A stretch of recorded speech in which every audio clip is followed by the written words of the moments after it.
Pourquoi n'appréciez-vous plus d'être entouré de gens comme avant? Si cette question a remué quelque chose en vous, vous n'êtes pas seul. De nombreuses personnes, une fois passées 60, 70 ou même 80 ans, se retrouvent à s'éloigner des cercles sociaux qu'elles chérissaient autrefois. Ce n'est pas qu'elles ne s'en soucient plus, ni qu'elles soient devenues froides ou amères.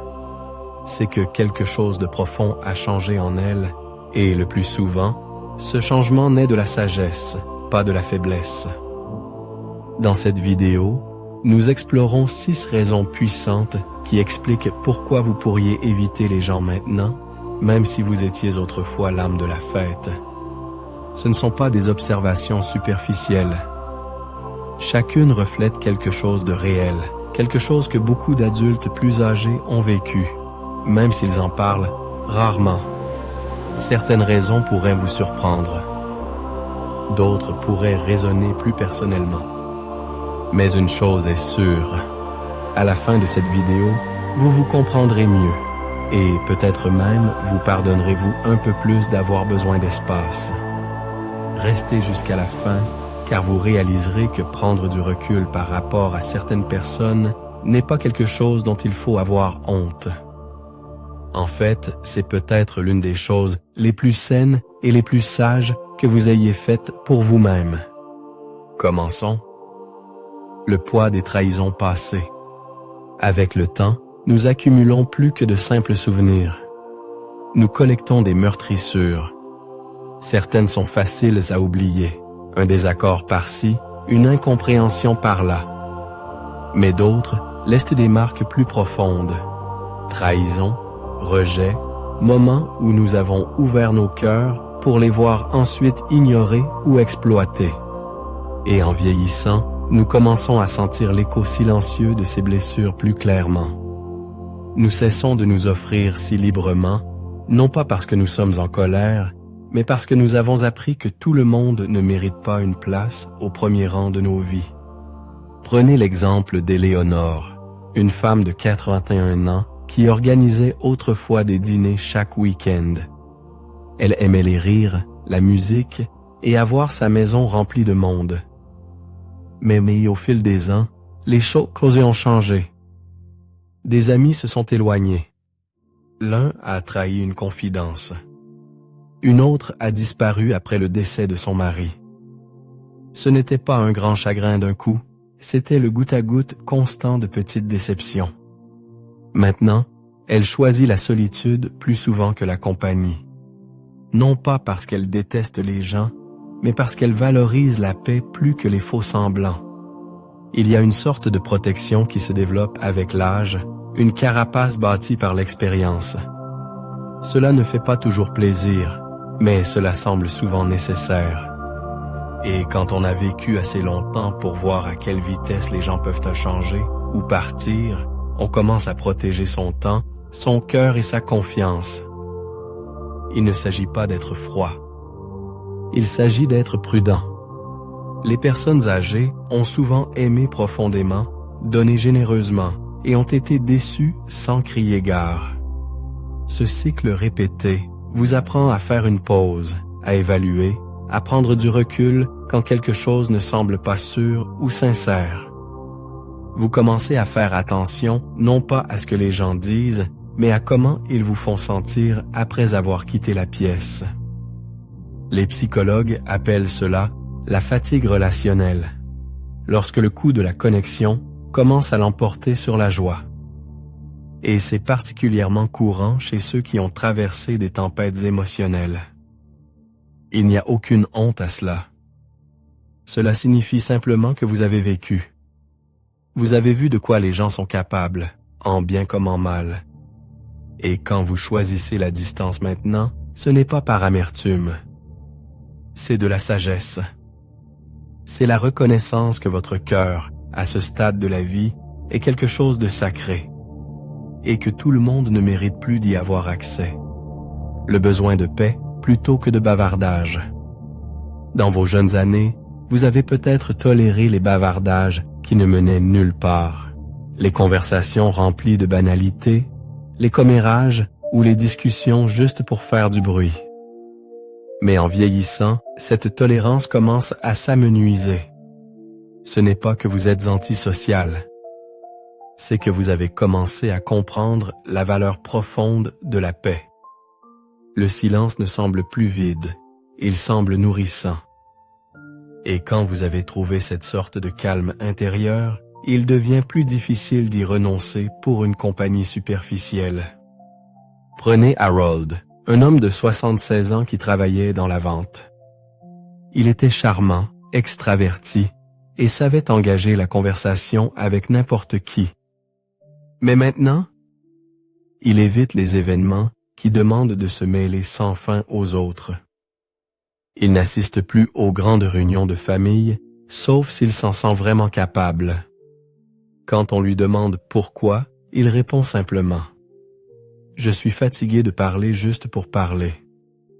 Sa préférence n'est pas pour l'isolement, c'est pour le sens, pour l'honnêteté, pour les moments calmes qui n'exigent pas de performance.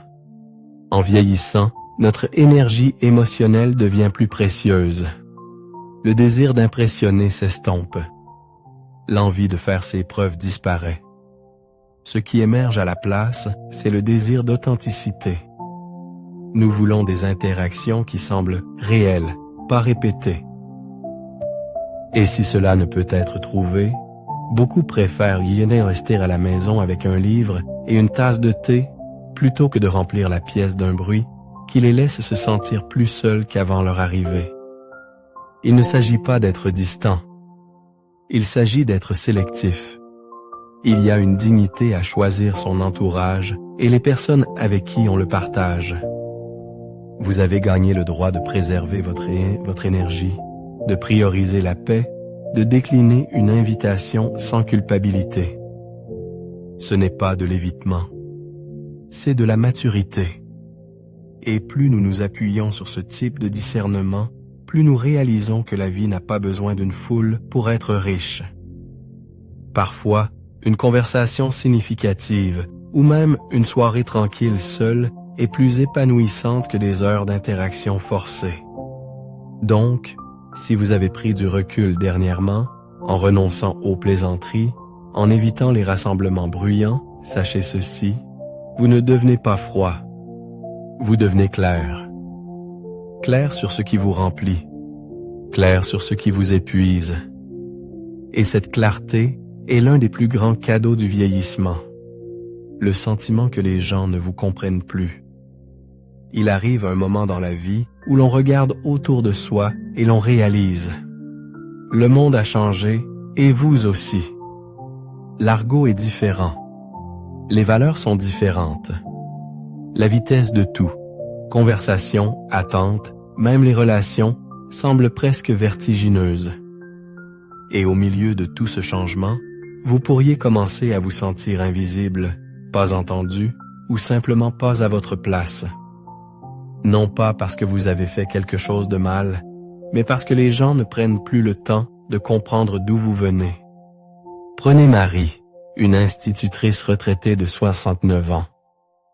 Elle adorait s'asseoir avec ses jeunes parents, partager des histoires de sa vie, comment elle avait élevé 5 enfants, géré une maison, travaillé à plein temps et trouvait encore le temps de faire du bénévolat. Mais aujourd'hui, dit-elle, ils posaient à peine des questions. Quand elle parle, ils hochent poliment la tête et regardent leur téléphone. Ce n'est pas malveillant. C'est juste une déconnexion. Et avec le temps, ce fossé commence à ressembler à un canyon. C'est l'une des raisons plus discrètes pour lesquelles les gens commencent à s'éloigner. Ce n'est pas qu'ils s'en fichent. C'est qu'être dans des environnements où l'on n'est pas vraiment entendu commence à être épuisant. Et lentement, vous commencez à choisir votre propre compagnie, non pas parce que c'est mieux, mais parce que c'est plus sûr. Vous savez à quel point vous ressentez les choses profondément, combien vous avez vécu, quelle sagesse vous portez. Mais quand les autres cessent de le voir, il est plus facile de cesser de l'offrir. Ce genre de solitude ne consiste pas à être seul, mais à être incompris. Vous pouvez être entouré de gens, mais vous sentir complètement invisible. Vous partagez une pensée, et ils changent de sujet.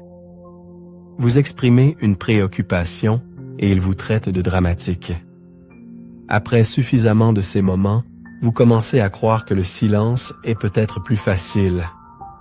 Les psychologues appellent cela l'invalidation émotionnelle, lorsque vos sentiments sont subtilement rejetés ou minimisés. Et c'est quelque chose qui affecte beaucoup plus d'adultes âgés que nous n'en parlons.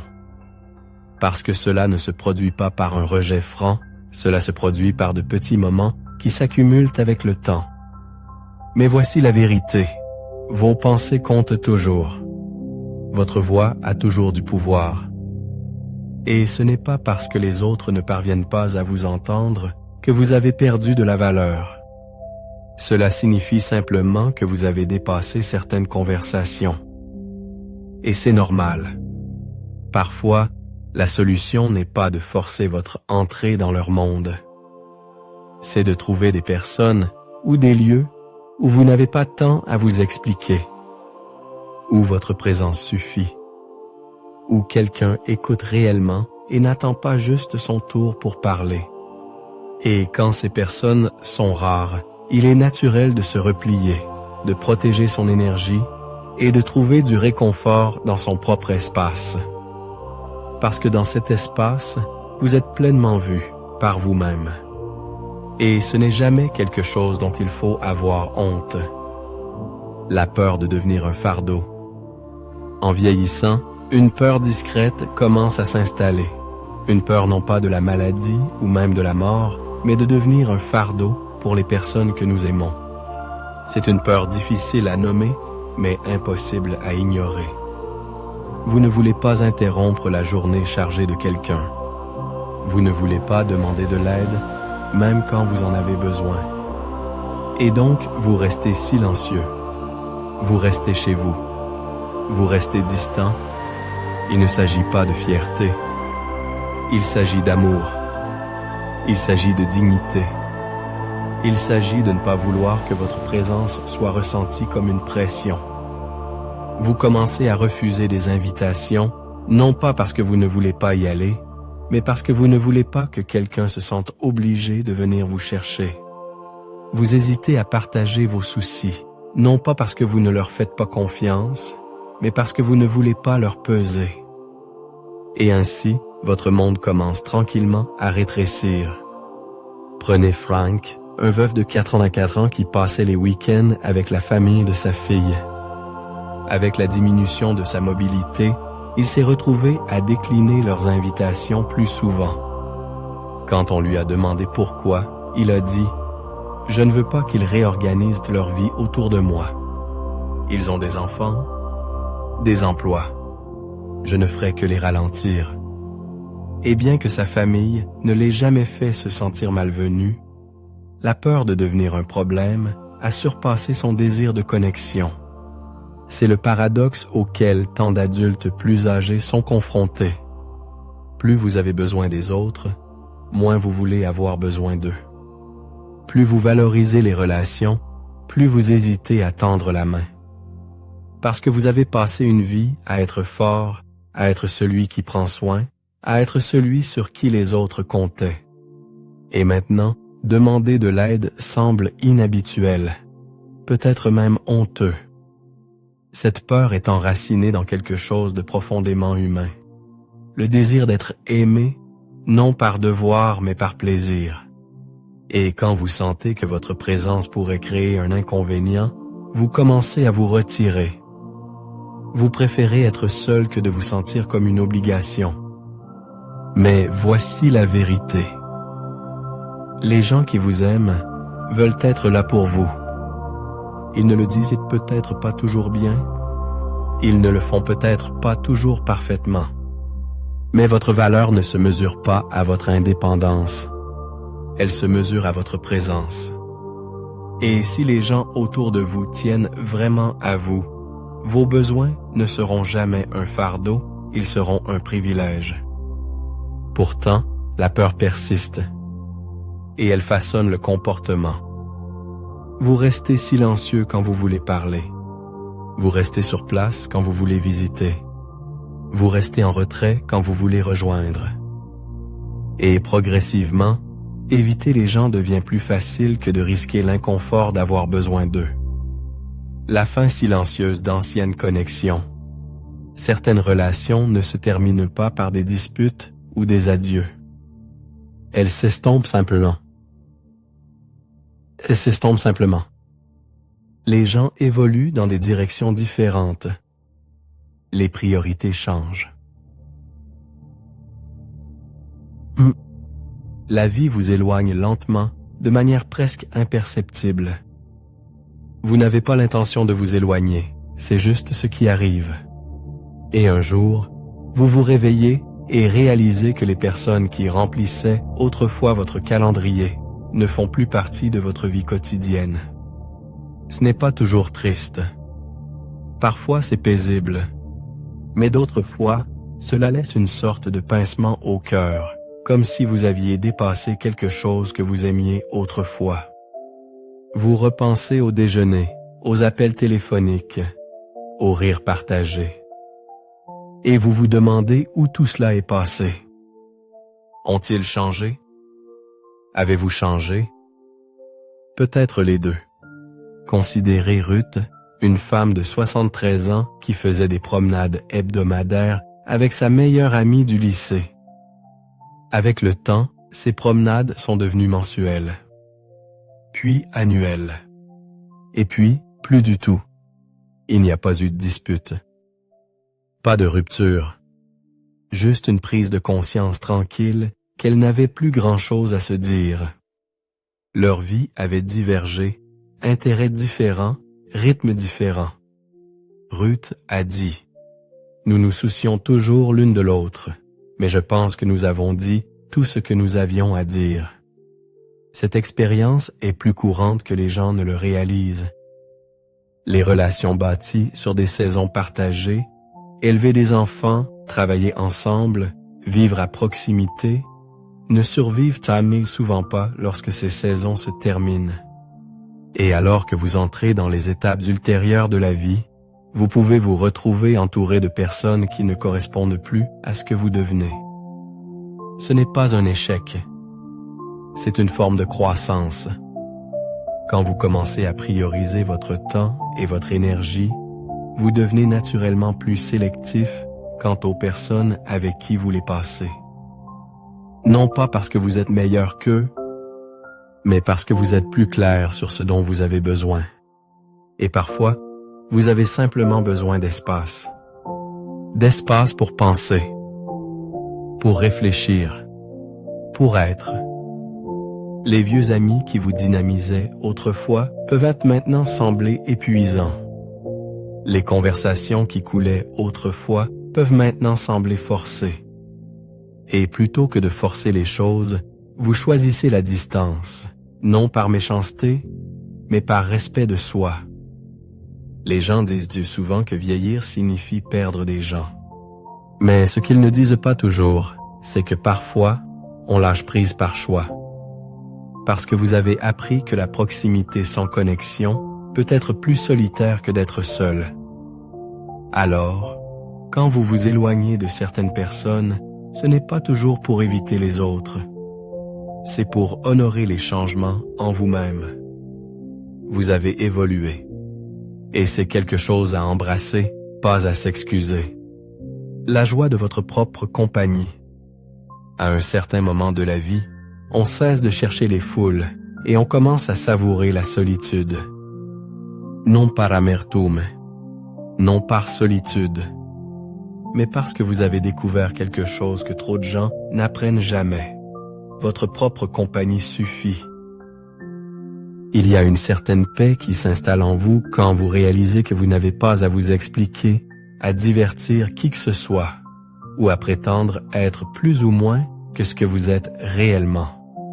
Pendant des années, vous avez peut-être été entouré par d'autres, par le travail, la famille, les obligations. Et durant ces années, vous avez peut-être rarement eu un moment juste pour être, pour vous asseoir dans le calme, pour entendre vos pensées sans interruption. Et une fois que vous goûtez enfin à cette liberté, elle devient sacrée. Pas quelque chose à fuir, mais quelque chose à protéger. Prenez Gérald, un homme de 82 ans qui vivait autrefois pour l'animation sociale. Sa maison était le point de ralliement, sa voix la plus forte dans la pièce. Mais ces dernières années, il trouve plus de joie à observer les oiseaux depuis son porche qu'à organiser des fêtes. Quand on lui demande s'il se sent seul, il sourit et dit « J'ai assez d'histoires dans ma tête pour me tenir compagnie pendant des jours. » Ce qu'il a découvert n'est pas la solitude, c'est le contentement. Ce changement déroute souvent votre entourage. Il pourrait s'inquiéter. Il pourrait penser que vous vous éloignez par tristesse. Mais en vérité, vous vous connectez simplement à quelque chose de plus profond. Un rythme plus calme, mais plus riche. Une vie moins encombrée, mais plus pleine. Vous ne ressentez plus le besoin de combler chaque silence, ou d'expliquer chaque choix, ou d'être disponible pour tout le monde tout le temps. Et ce n'est pas de l'évitement, c'est de la sagesse. C'est le genre de clarté intérieure qui ne vient qu'après des années de bruit, de don de soi, d'efforts pour les autres. La solitude, lorsqu'elle est choisie, devient un sanctuaire. C'est là que la guérison se produit, où la réflexion s'approfondit, où votre moi le plus vrai a de l'espace pour respirer. Et plus vous vieillissez, plus vous réalisez que certains de vos meilleurs jours n'impliquent personne d'autre. Vous marchez à votre propre rythme. Pensez vos propres pensées. Faites ce qui vous plaît. Et pour la première fois depuis longtemps, vous vous sentez libre. Non pas parce que le monde a changé, mais parce que vous avez enfin revendiqué votre espace en son sein. Alors, qu'est-ce qui vous a le plus parlé aujourd'hui? Laquelle de ces raisons vous a semblé familière, comme si elle avait été écrite en pensant à votre vie? Peut-être était-ce la fin tranquille d'anciennes connexions. Ou peut-être la prise de conscience que votre besoin de paix n'est plus quelque chose que vous devez expliquer. Quoi qu'il en soit, j'espère que cela vous a rappelé une vérité importante. Vous n'êtes pas né pas brisé. Vous devenez. Éviter les gens ne signifie pas que vous êtes amer ou antisocial. Cela pourrait signifier que vous êtes plus sage. Vous avez vécu des décennies d'expérience et ces années vous ont valu le droit d'être sélectif, de garder votre paix, d'honorer votre propre rythme et de trouver du sens non pas dans le bruit des autres, mais dans la connaissance tranquille de vous-même. Il y a de la dignité dans la solitude. Il y a de la force dans les limites. Et il y a une vraie liberté à ne plus avoir besoin de prouver sa valeur par la popularité ou la socialisation sans fin. Si vous vous êtes éloigné des gens, prenez un moment pour vous demander pourquoi. Vous pourriez découvrir que ce que vous cherchiez n'est pas l'absence, c'est l'alignement. Et que cette vidéo soit un rappel que même dans votre immobilité, vous êtes vu. Même dans votre silence, vous êtes entendu. Et même dans votre solitude, vous n'êtes jamais vraiment seul. Parce qu'il y en a d'innombrables autres, tout comme vous, naviguant sur le même chemin avec grâce, courage et une compréhension plus profonde de ce qui compte vraiment. Merci de nous avoir rejoints aujourd'hui. Nous aimerions avoir votre avis. Laissez un commentaire ci-dessous et partagez une chose que vous avez apprise aujourd'hui. Vos pensées sont importantes pour nous. Merci d'avoir regardé et au plaisir de vous retrouver dans la prochaine vidéo.